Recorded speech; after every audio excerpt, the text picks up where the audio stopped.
ঈদের দিনও সকালবেলা, আমি ঈদের দিন আজ ঈদ ফজরের নামাজ পড়ে আমি টেইলারের দোকানে দাঁড়ায় ছিলাম। আমার পাঞ্জাবিটা তখনও সেলাই হয় নাই। আমি ঈদের নামাজে যাব কিভাবে? আমি সেই অভাবে সংসারে বড় হয়েছি। তারপরও কোনোদিন বাপ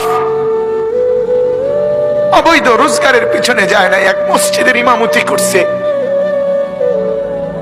43 বছর। আব্বা এক মসজিদে নামাজ পড়াইছে, এক মসজিদে 43 বছর এক মসজিদের ইমাম ছিল আমার বাপ। এটা বোঝা উচিত নিজের সন্তানকে গুনাহের রোজগারের উপরে নামাই দিয়ে কেমনে সুখ আসবে?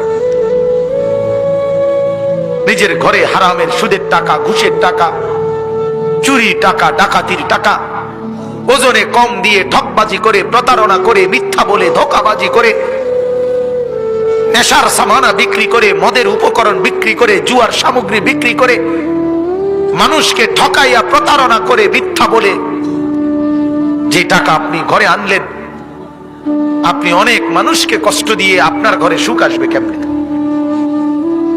বলে? আল্লাহ আমাদেরকে বুঝার তৌফিক দান করুন।